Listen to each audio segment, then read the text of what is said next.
Hello. I've been getting a lot of messages from students.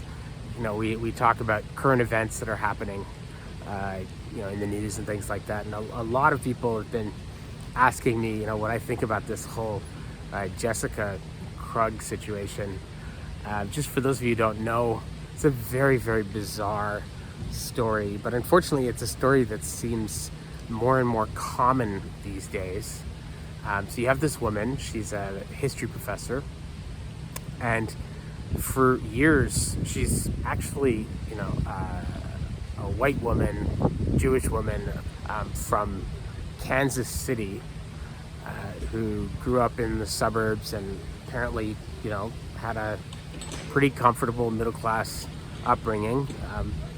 But she has been passing herself off for years as all sorts of things. For a while, she was passing herself off as a Latina, and I saw a YouTube video of her from a number of years ago where she's passing off, and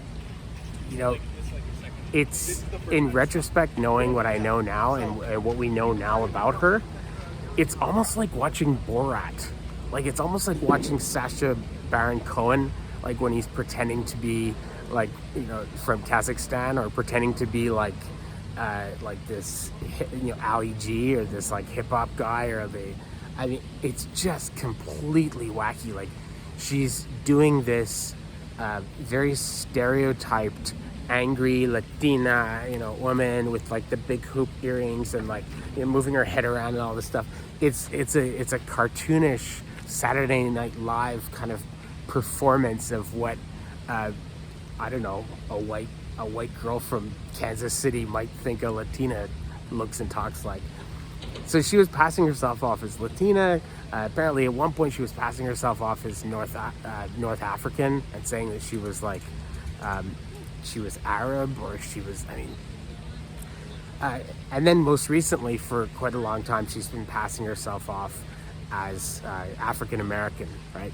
And she has gotten hundreds of thousands of dollars in grants and funding because she was ticking off boxes, right, that were,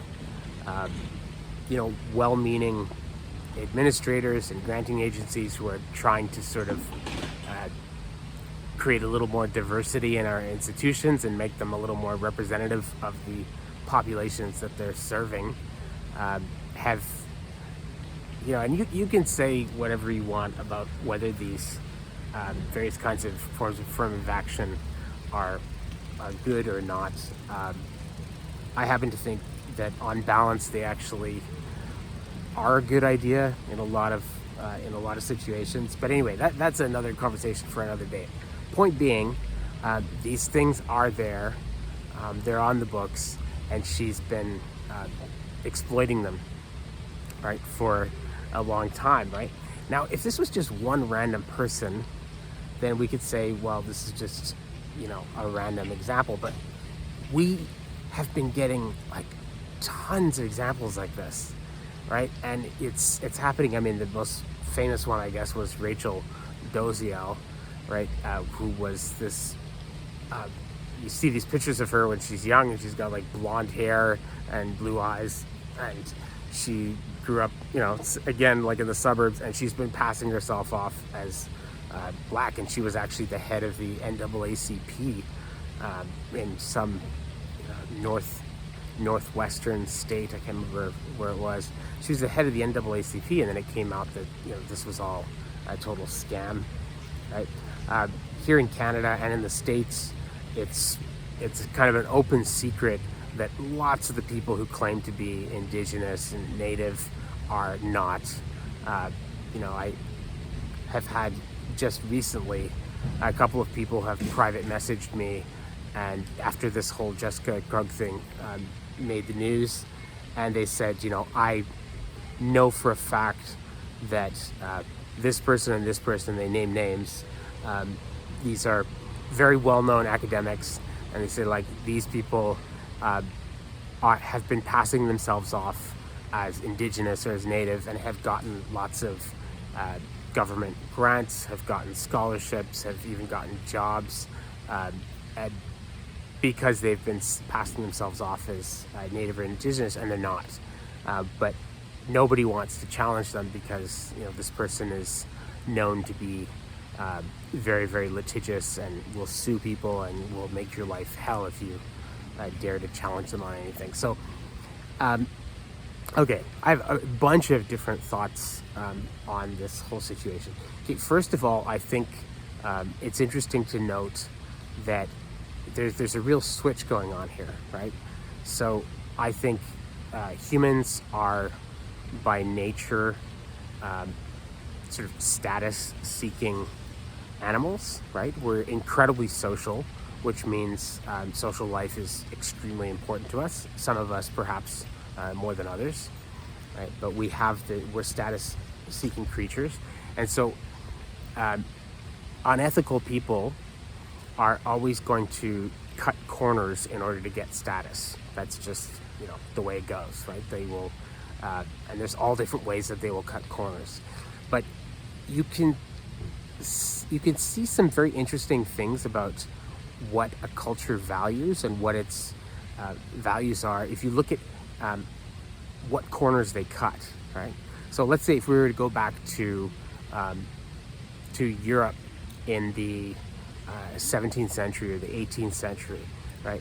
It was a really big deal for young men who came from aristocratic young men to try and sort of get their scars, right? Dueling was like a really, really big thing. Like people would duel over like the stupidest shit, like, oh, you didn't pronounce my name right, it's on, like it's this whole honor and shame culture. And it was a real source of pride to have dueling scars, right, on your face, like or to have various kind of like half your ear missing or something like that, or very like a finger missing, like, yeah, I got this in a fucking duel and that's how badass I am, right? So because that was a high status thing to have dueling scars, people would actually fake dueling scars. So people would go on like a trip, right? I've read about all these crazy stories of this, and they would actually take razor blades, and cut their own faces, like, and sometimes get really bad infections. Like there's stories of people dying from infections that they got from like self-inflicted wounds where they were doing this to themselves so that they could then say that they got this in a duel, right? Making it up. People for as far back as we can tell, all the way to like ancient Greece and as far back as we have history, recorded history, people have been faking sort of histories of military prowess. So histories of heroism, saying that, yeah, I did this, I was like, I fought in this war and I did this battle, and then you find out later on that it's like complete bullshit, right? And they never even went to that war, they weren't there, right? So unethical people have been making up stories of heroism in order to gain status as far back as we can tell, right? That's as old as the hills. What's new and is really kind of amazing is that now people are faking histories of victimization in order to get status, right? It's the same, people have always been hungry for status, and there have always been unethical people. Those two things are constants, human nature, constants. What is new, and it tells you something about this sort of oppression Olympics that we've got going at the moment, where very often people get a certain amount of points, so to speak. They get status points just for being from a particular oppressed group. Right now, I find this worrisome, right? I mean, for a lot of reasons, but just on a very basic kind of existential level, as a parent and as a teacher of young people, I just think I don't know if that's like a very good message to be sending the younger generation, that somehow your whole life is going to be defined by what the world has done to you rather than what you have done to the world. Like, I think you should, first and foremost, your life should be defined by what you do, right? Not by what you are. I mean, isn't that the world that we were trying to get away from, where, back in the day, people would be born, and if you happen to be born into like a particular class, aristocracy or something like that, that just meant your life was going to be kick-ass forever. And if you were born into slavery, well, you're going to be in slavery your whole life. Or if you're in, this whole idea of people being defined by birth. I mean, I thought one of the great things about modernity and the modern world and the Enlightenment is that we were getting past that shit, and we would actually say that people would sort of be defined by their actions in the world, right? But that doesn't seem to be what's happening anymore at all, right?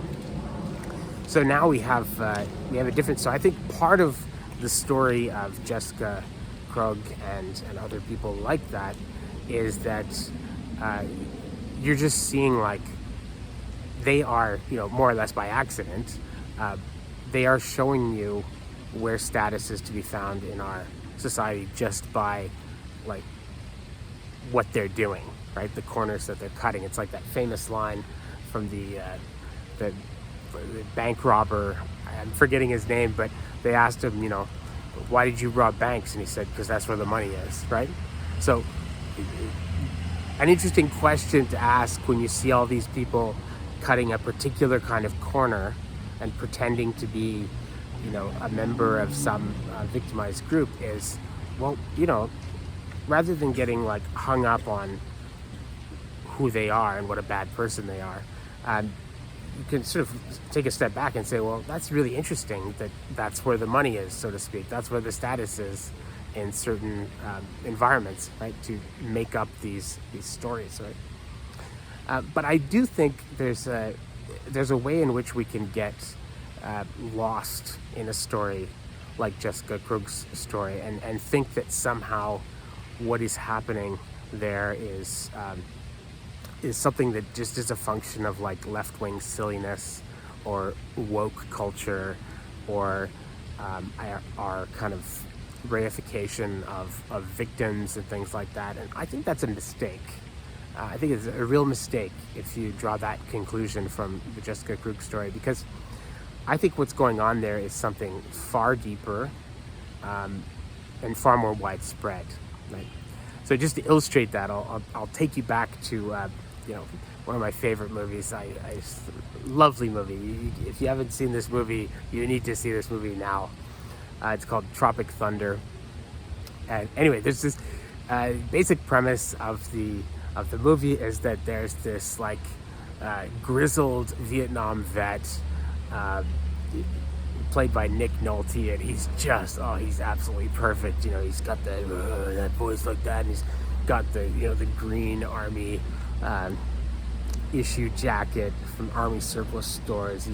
He's got the the hair, the kind of like longish messy hair, kind of like he plays it so perfectly. Anyway, he's written this like really hard-hitting, intense memoir of his time in Vietnam called Tropic Thunder, right? So there's this very self-important director who's like, oh, I want to make the next great Vietnam movie, right? This is going to be better than Full Metal Jacket, better than Platoon, better than all of those Vietnam movies. I'm going to really sort of show them the gritty reality of what the Vietnam War was like. And anyway, so they're trying to film this movie out in the jungle, and all these crazy things go wrong. It's just absolutely hilarious. Robert Downey Jr. is in it. He's amazing. Ben Stiller is amazing. Jack Black is in it. He's totally hilarious. It's so funny. But one of the wonderful twists in the movie is that Nick Nolte's character, the Vietnam vet, he's got like a hook for a hand on one of his hands because he got his hand blown off when he was in Nam, you know, and all that stuff. Well, turns out everything about this guy is fucking bullshit. He made up the book. He never even went to Vietnam. He's not a Vietnam vet. The hook is fake. He's got two perfectly functioning hands. So he's a total fraud, right? Now, so he's basically, and by the way, he's based on a number of real cases. There's been a number of cases of people who wrote memoirs about their Vietnam service or World War II or other things like that, and it was a complete lie, like it turned out. I mean, the most famous one that I remember was there was this, pretty sure he was a historian, and he was at, I think it was Boston College. It was like some university college in Boston. And anyway, he told his students semester after semester that not only was he in Vietnam, but that he actually he was there during the My Lai massacre. Well, at some point, I can't remember how he got busted, but at some point, some journalist contacted the army, the U.S. Army, and said, you know, did this guy actually serve? And was he there at the My Lai massacre? Because I mean, you can verify this shit. It's not impossible, right? And they came back and they're like, no, that's complete bullshit. He never went to Vietnam. He was not there at My Lai. Here's the list of the soldiers that were in My Lai. It's very common knowledge. You can find it on Wikipedia, in fact. And sure enough, this guy was not fucking there, right? He just made it all up. So anyway, so this character in Tropic Thunder, he made it all up, and there's it's a wonderful plot twist. But you have to ask, you know, why is it that in this movie, you know, why do they seek out Nick Nolte's character? Why do they seek him out? It's because they want to talk to somebody who they want somebody who has experiential knowledge, right? They want to talk to somebody who has lived experience of being in Vietnam, because none of them do, right? None of them, they have all sorts of technical know-how. They might be really, really good storytellers. They might have be good cinematographers. They might have all these things, but they don't have that extra something, which is they don't have that actual lived experience of having gone through something like that, right? And likewise, I think the reason why there's a market for people like Jessica Krug and what she's selling, her phoniness, right, is that there's actually in these domains that are let's say like super, you know, very, very white, upper middle class domains. There's people that genuinely, from a good place, from a well-intentioned place, they want to know what it's like to be something other than them, right? They want to talk to people who have different backgrounds than them, who come from, they want to talk to somebody who grew up poor and black, like in the ghetto, or like Latina, or grew up on like a native reserve or something like that, or they want to talk to somebody who grew up in Afghanistan or something like that. And I think that comes from like a really good place, and we should recognize that it is really well intentioned, right? They're trying to go outside of their experience, and they're trying to see what else is going on, right? Unfortunately, if you have an incredibly small sample size of whatever Latina people from Spanish Harlem, or you know, Vietnam vets, or black women from grew up poor in Brooklyn, or whatever, fill in the blanks, Jews, anything. It could be anything, basically. If you've met very few people who come from a particular place or a particular religious background, or then even if you're well-intentioned, you're going to be almost of necessity relying on some pretty gross stereotypes, right? You're going to have stereotypes that are that are there because of stuff that you've seen, media representations or misrepresentations of that particular group. And so it's going to be really easy to fool you, right? I mean, one of my favorite examples of this is a friend of mine who grew up in Gary, Indiana. She said that there was a French restaurant there, and there was a guy who was a French chef, and he would yell at his staff, and he would speak in this French accent and all this stuff, and he really kind of played the part of the tempestuous, like, emotional French chef who is always flying off the handle, and people would spend a lot of money to eat at his restaurant. It was like the fancy restaurant in this like working class suburb of Chicago called Gary, Indiana.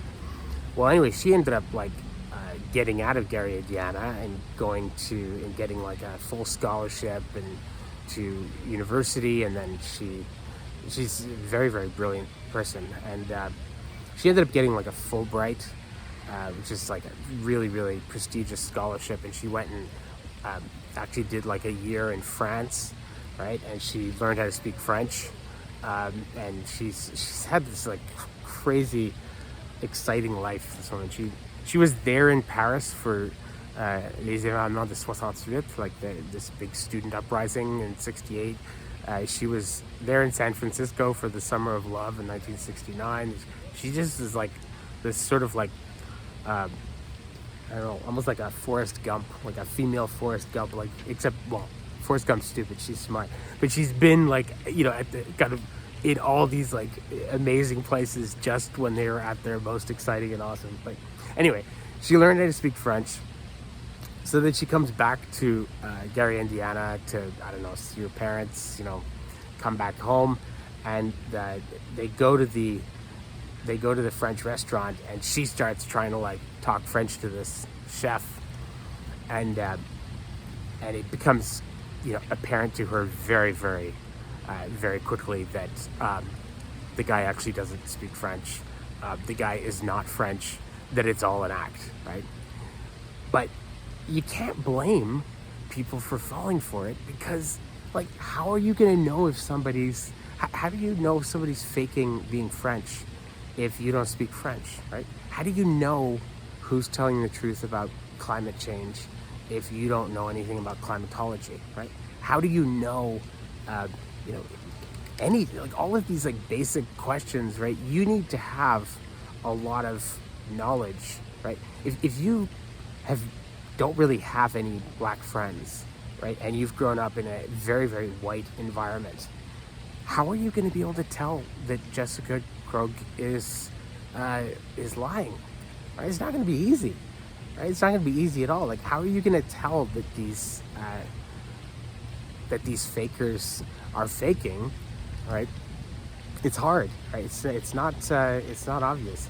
But there's a deeper problem, which is even more fundamental to all of this, and that's, even if you do have specialized knowledge, even if you do have a much larger sample size, like even if you do, let's say, know lots of Latina women, or lots of black women, or lots of Jewish women, or Vietnam vets, I think it's still possible for most of us to be fooled most of the time.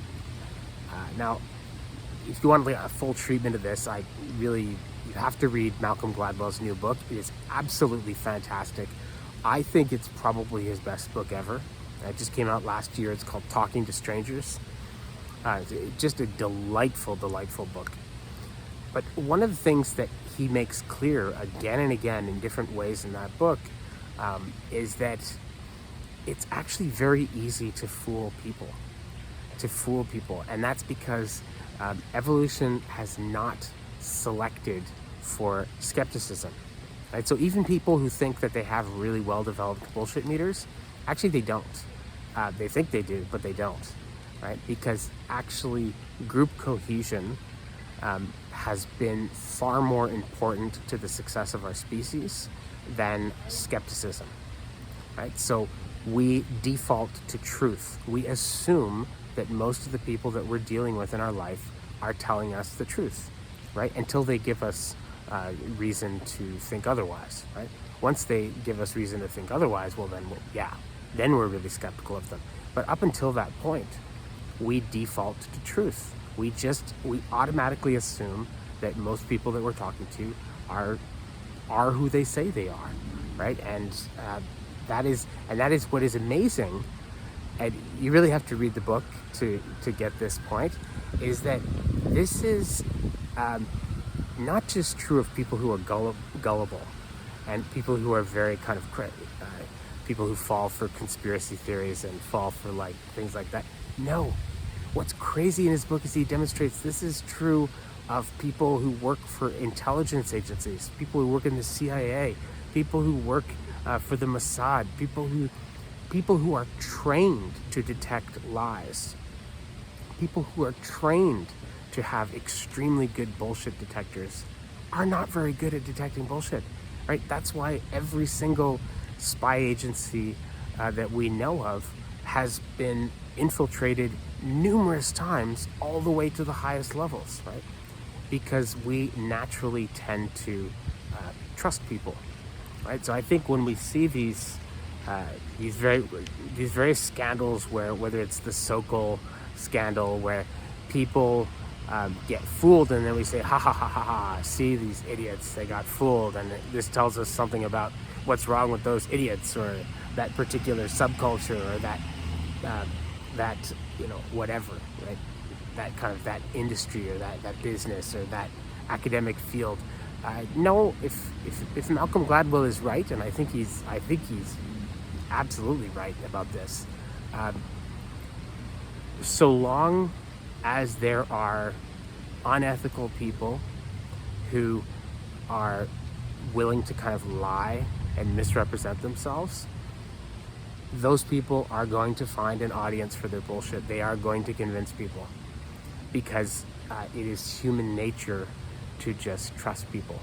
And I think that is ultimately the biggest takeaway point from this whole Jessica Krug story, is that there will always be Jessica Krugs, and in every domain, and they will always fool us, and there's just no way to get around that. Like Malcolm Gladwell was he was here in Montreal last fall promoting his book, Talking to Strangers, and I went to the talk, and it was fantastic. And he gave this, one of the things he said at the beginning of the talk is he said, I showed up here and none of the people organizing this talk, none of them asked to see any ID. They didn't ask me to prove that I'm Malcolm Gladwell. And he said, but in fact, and he gave these hilarious examples. He said, actually, I've met like a number of people who look so much like me that they could be like lookalikes, that they could be doubles for me. But that didn't happen, right? I showed up and said, hi, I'm Malcolm Gladwell. I looked sort of like Malcolm Gladwell. And so they assumed I'm actually Malcolm Gladwell, right? But I could be, not one person asked me for any identification to prove that. I just walked right in. So I could be an impersonator, and I could have made it all the way up onto this podium, and I could now be talking to this whole, it was in a church here, big church, beautiful church. He said, and I could be standing before you as a total Malcolm Gladwell impersonator, right? And I could get away with it, right? I thought that was just a fantastic point. And he gave a lot of other examples as well. And he said, we are just swimming in a sea of trust every single day, right? It's what makes social life possible. And to think that somehow we can get around the downside of that, which is that on occasion we're going to be fooled by charlatans like Jessica Krug, it's just not going to happen. All right, bye for now.